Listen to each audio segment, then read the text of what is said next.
Sebagai negara demokrasi yang terdiri dari berbagai suku bangsa dengan lebih dari 281 juta jiwa penduduk, Indonesia memerlukan badan perwakilan yang dipilih secara langsung oleh rakyat melalui pemilu. Lantas, apa saja lembaga perwakilan di Indonesia dan bagaimana sistem pemilunya?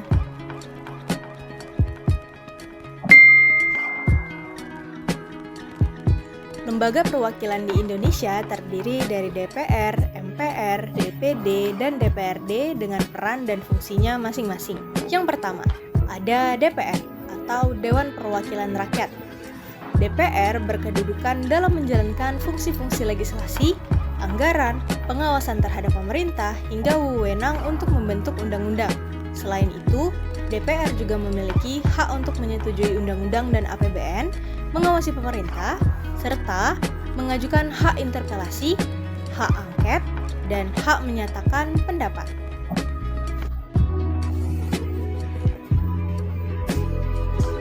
Dalam menjalankan tugasnya, DPR berkewajiban untuk memperjuangkan kepentingan rakyat di atas segalanya.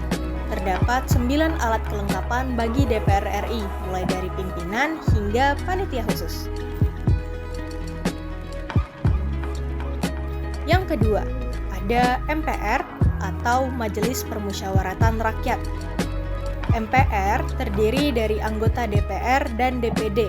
Setelah amandemen Undang-Undang Dasar 1945, kedudukan MPR tidak lagi menjadi lembaga tertinggi, melainkan setara dengan lembaga lain.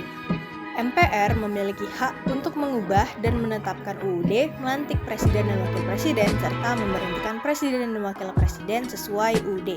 Selain itu, MPR berkewajiban untuk menjaga kedaulatan rakyat dan menjalankan tugasnya sesuai dengan UUD 1945.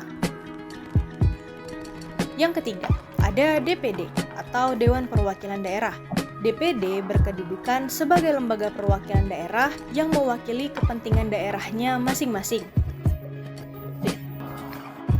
DPD memiliki hak dan kewajiban untuk mengajukan rancangan undang-undang terkait otonomi daerah, hubungan daerah dengan pusat, memberikan pertimbangan atas rancangan undang-undang kepada DPR, dan mengawasi pelaksanaan undang-undang di daerah lalu menyampaikan hasilnya kepada DPR.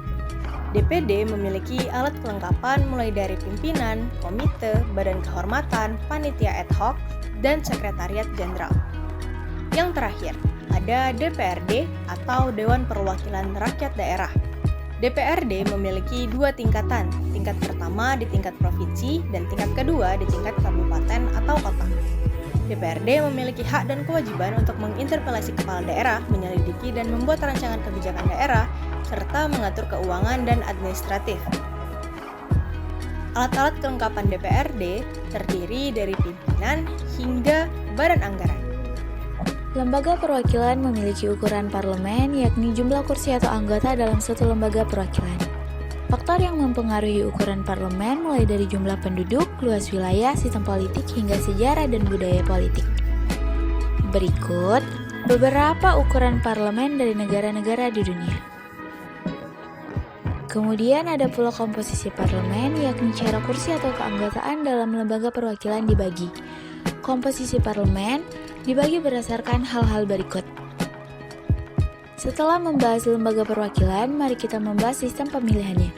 Bagaimana sistem pemilu yang ada pada saat ini?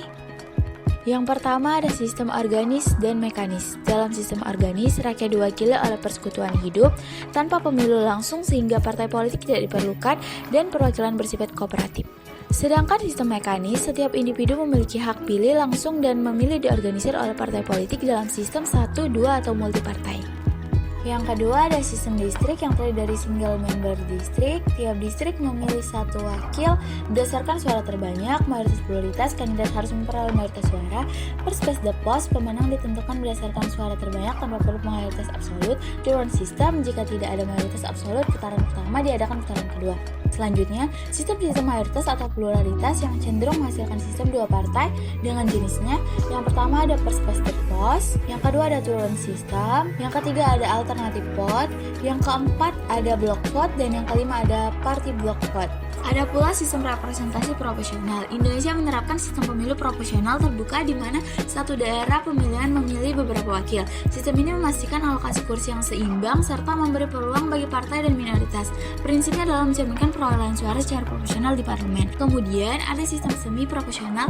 Dalam sistem ini, partai yang tidak mendapat suara terbanyak masih bisa memperoleh kursi tetapi tidak sesuai proporsi suara yang diperoleh. 3 jenis sistem dalam kelompok ini yaitu ada single non-transferable vote, sistem paralel, dan limited vote. Dan yang terakhir ada sistem campuran yang menggabungkan sistem distrik dan proporsional. Pendukungnya menganggap sistem ini mengatasi kelemahan kedua sistem tersebut, tetapi ada kekhawatiran bahwa justru menggabungkan kelemahannya memungkinkan kandidat bertarung di kedua mekanisme.